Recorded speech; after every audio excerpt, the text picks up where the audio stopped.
ओम शांति। कैसे हैं सब बाबा के बच्चे?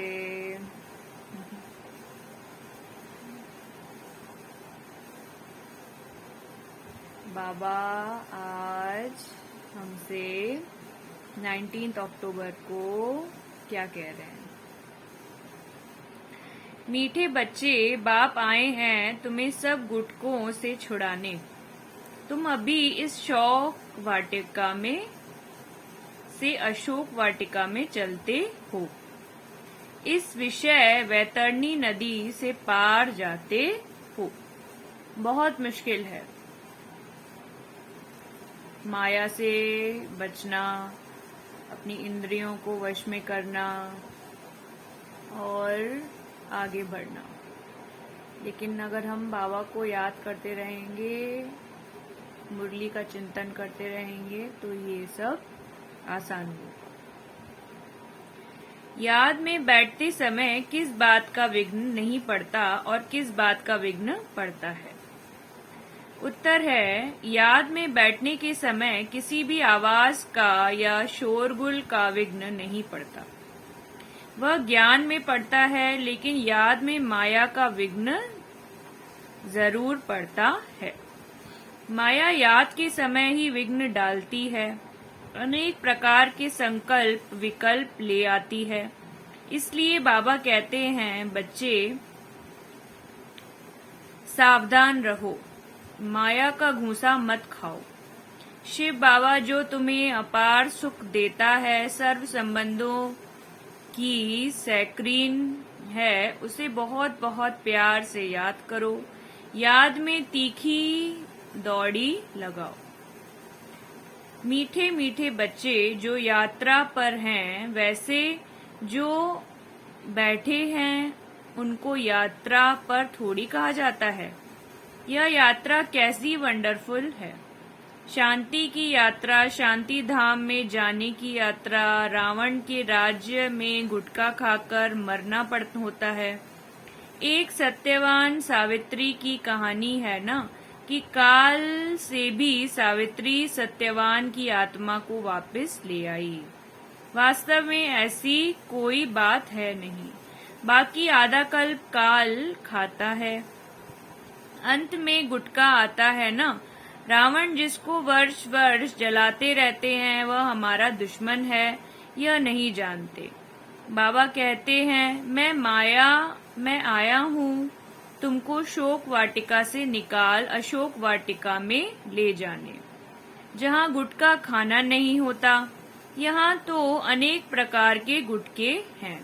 माँ बाप पति बच्चों के गुटके खाते रहते हैं, पति विकार में फंसाते हैं। बाप आकर इन सब गुटकों से छुड़ाते हैं और नई दुनिया में ले जाते हैं। अभी आत्मा के पंख टूट गए हैं, आत्मा उड़ नहीं सकती, फिर याद की यात्रा नहीं कर सकते हैं। बरोबर यह बुद्धि योग की यात्रा है। लिखा है ना, मन मना भव। इसका अर्थ कोई यात्रा थोड़ी समझते हैं। कहते हैं, राम के बंदरों की सेना ली और बंदरों ने पुल बनाई। बंदर पुल कैसे बनाएंगे? यह तुम्हारी याद की यात्रा की पुल बन रही है, जिस पुल से तुम विषय वैतरणी नदी पार हो जाते हो। बाप इस नदी में तैरना सिखलाते हैं। सिखाया है ना, विषय वैतरणी नदी से पार कराएं। शिवालय में ले जाते हैं, कहते हैं अमृत छोड़ विष काहे को खाएं। तो ज्ञान का अमृत कहा जाता है। ज्ञान से सद्गति होती है। शास्त्रों को ज्ञान नहीं कहेंगे, वह है भक्ति की सामग्री। शास्त्र पढ़ने से सत्युग आ नहीं सकते, सद्गति हो नहीं सकती, इसलिए उनको ज्ञान अमृत नहीं कहेंगे। वह है भक्ति। ज्ञान में पहले 100% सद्गति, फिर धीरे धीरे नीचे उतरते हैं। यह नहीं कहेंगे कि सतयुग में भी दुर्गति होती है, वहाँ दुर्गति का नाम नहीं होता। कलयुग में सबकी दुर्गति होती है। तुम जानते हो, सर्व पर दया करने वाला बाप एक ही है, जिसको श्री श्री कहा जाता है। फिर श्री श्री का टाइटल सब पर रख देते हैं। श्री कहा जाता है देवताओं को, श्री लक्ष्मी नारायण, श्री राम सीता, तो ऐसा श्री बनाने वाले को श्री श्री कहा जाता है। तुम बाप के सामने प्रतिज्ञा करते हो कि हम कभी विकार में नहीं जाएंगे। अगर प्रतिज्ञा कर फिर भूल की तो बाप का राइट हैंड धर्मराज भी बैठा है, धर्मराज माफ नहीं करेगा। बाप भी गुप्त, ज्ञान भी गुप्त, मर्तबा भी गुप्त, यह सिर्फ तुम बच्चे ही जानते हो कि हमको श्रीमत देने वाला कोई मनुष्य हो नहीं सकता। प्रजापिता ब्रह्मा द्वारा बाप रचना रचते हैं। प्रजापिता सूक्ष्म वतन में तो होता नहीं, जरूर यहाँ ही होगा। तुम बच्चे समझ गए हो कि ब्रह्मा इस समय ब्राह्मण है, इनको भविष्य में बादशाही मिलती है। देवताएं पतित दुनिया में तो राजाई कर न सकें, तो पुरानी दुनिया का विनाश चाहिए। विनाश होना भी है जरूर, अभी थोड़ी देरी है। तुम्हारा अभी नए झाड़ का सैंपलिंग ही पूरा नहीं लगा है। आगे गाते थे त्वमेव माता च पिता त्वमेव, सबके आगे यह महिमा गाते रहते हैं, समझते कुछ नहीं। अच्छा विचार करो, ब्रह्मा माता पिता हो सकते हैं, लक्ष्मी नारायण की भी अपनी राजाई चलती है, तो उनको मात पिता कह न सकें। तो इस समय परम पिता परमात्मा प्रैक्टिकल में मात पिता का पार्ट बजा रहे हैं। फिर भक्ति मार्ग में महिमा गाई जाती है, उसमें भी पहले पहले शिव बाबा को त्वमेव माता या पिता कहते हैं, पीछे लक्ष्मी नारायण सीताराम सबको कहते रहते हैं। अक्ल तो कुछ है नहीं। शिव बाबा है पीन, यह मनुष्य मात्र सब आसुरी मत पर दुख ही देते हैं, और मैं सबके एवज में सबसे जास्ती सुख देता हूँ। मैं दाता हूँ। मैं तुम बच्चों को श्रीमत देता हूँ कि बच्चे तुम जितना याद की यात्रा पर रहेंगे, स्वदर्शन चक्र फिराएंगे, कमल फूल समान बनेंगे, उतना ऊंच पद पाएंगे। इन अलंकारों का अर्थ कोई समझा न सके। अलंकार तुम ही धारण करते हो। निशानी विष्णु को दे दी है, तीसरा नेत्र भी देवताओं को दे दिया है। वास्तव में तीसरा नेत्र भी तुमको मिलता है। त्रिनेत्री त्रिकालदर्शी अक्षर है ना, इसका अर्थ भी इस समय तुम आत्मा की बुद्धि में है। आत्मा की बुद्धि में ही सब कुछ रहता है। मेरी आंख नाक कान भी शरीर नहीं कहता। आत्मा कहती है यह मेरा शरीर रूपी महल है। आत्मा को मालूम पड़ा है कि मुझ आत्मा में 84 जन्म का पाठ नूदा हुआ है। कितनी गुप्त बातें हैं। आत्मा को रॉकेट भी कहते हैं। जिस आत्मा को शरीर छोड़ लंदन में जाना होगा वो सेकंड में चली जाएगी। उन्होंने कितना तीखा रॉकेट बनाया है जो सुबह चले तो शाम को पहुंच जाए। आगे स्टीमर में 3-4 मास लग जाते थे, अभी भी स्टीमर में 1 मास लग जाता है। एरोप्लेन में 1 दिन, परंतु आत्मा बहुत तीखा रॉकेट है जो 1 सेकंड में पहुंच जाती है, जो कोई भी देख ना सके। तुम आत्मा का ऑल राउंड पार्ट है। अच्छा, परमात्मा का पार्ट क्या है? द्वापर से मेरा साक्षात्कार कराने का पार्ट है। जो जिस भावना से मुझे याद करता है उनकी मनोकामना पूर्ण करता हूँ। बाबा को आप दिल से याद करो, वो आपकी सब बातें सुनेगा। सब उनकी मनोकामना पूर्ण करता हूँ। अभी मेरा ज्ञान देने का पार्ट है, पतितों को पावन बनाने का पार्ट है। तुमको मास्टर नॉलेजफुल गॉड के बच्चे मास्टर गॉड बनाता हूँ। जिन्होंने कल पहले पुरुषार्थ किया था वही करेंगे। ये ड्रामा है। पहले भी हमने ऐसे ही बाबा को याद किया था इसी समय, और फिर से हम बाबा को याद कर रहे हैं। बच्चे कहते हैं कल पहले आए थे, अब फिर से वर्षा ले रहे हैं। किसके पास? मात पिता के पास। सरस्वती सबकी माता है, उनकी माता या ब्रह्मा, इनकी माता तो कोई है नहीं। शिव बाबा खुद कहते हैं तुम मेरी पत्नी हो, तो फिर मैं कहता हूँ पति बगैर खाना मैं कैसे खाऊंगा। तो अच्छा शिव बाबा और हम दोनों इकट्ठे खाते हैं, नशा तो रहता है ना। तुम भी खुद कहते हो कि बाबा दलाल बनाया है अपने साथ सगाई कराने। तुम श्रीमत पर परमात्मा के साथ सबकी सगाई कराते हो। पंडितों ने जो विकार का हथियाला बांधा है वह बाप कैंसिल कराते हैं। बाप कहते हैं तुम ज्ञान चिता पर बैठो तो गोरे बनेंगे। काम चिता पर बैठ तुम काला मुंह क्यों करते हो। श्याम सुंदर का अर्थ तुम जानते हो। श्री कृष्ण है सुंदर, अभी तो वह भी श्याम है। अभी बाप ने आकर अपना परिचय दिया है। तुम हो पतित पावन गॉड फादर के स्टूडेंट। तो यह पाठशाला है। पाठशाला में पढ़ाई होती है, मेहनत करनी पड़ती है, और उन सत्संगों में मेहनत नहीं है। वहाँ तो गीता सुनी, ग्रंथ सुना और घर चले गए। वहाँ कोई थोड़ी कहता है कि पवित्र बनो, यात्रा करो, आगे चल। यह सब जिस्मानी यात्राएं आदि बंद हो जाएंगी। बर्फ पड़ी व एक्सीडेंट हुआ तो कोई जाएंगे नहीं, क्योंकि तुम्हारी यात्रा और होती जाएगी। हमारी यात्रा है शिवालय तरफ।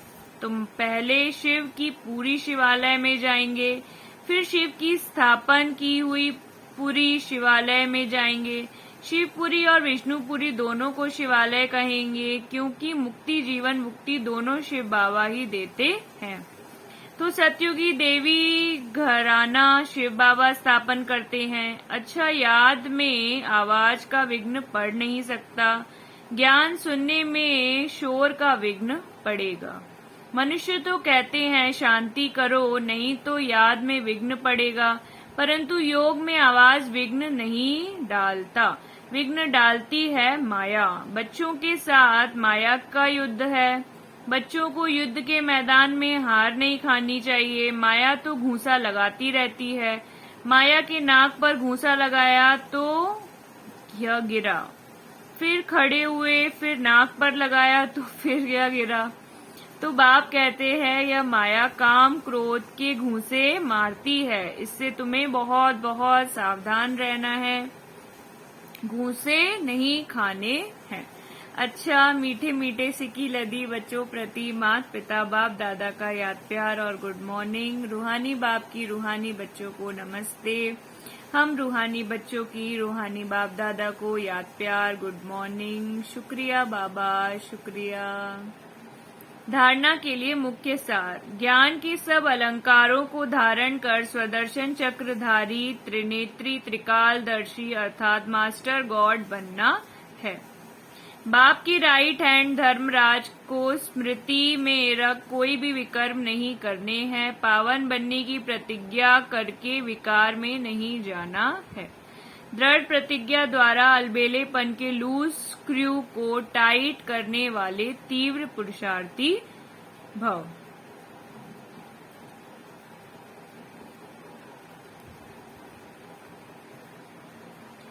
प्रतिज्ञा में लूज होने का मूल कारण है अलबेलापन।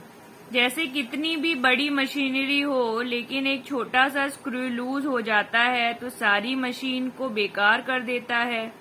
वैसे प्रतिज्ञा को पूरा करने के लिए प्लान बहुत अच्छे बनाते हो, पुरुषार्थ भी करते हो, लेकिन पुरुषार्थ व प्लान को कमजोर करने का स्क्रू एक ही है, अलबेलापन।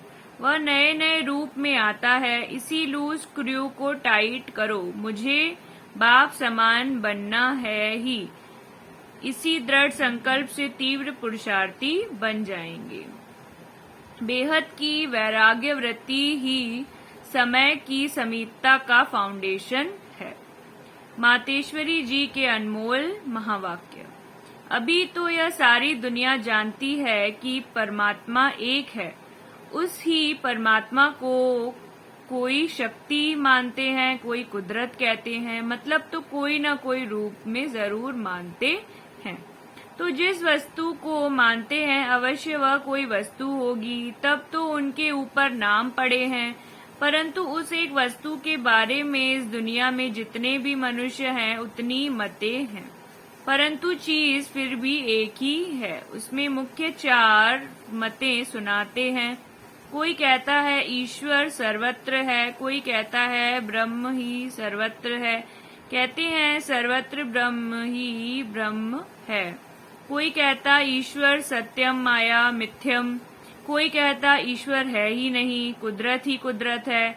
वो फिर ईश्वर को नहीं मानते। अब यह है इतनी मतें तो समझते हैं जगत प्रकृति है, बाकी कुछ है नहीं। अब देखो, जगत को मानते हैं परंतु जिस परमात्मा ने जगत रचा उस जगत के मालिक को नहीं मानते।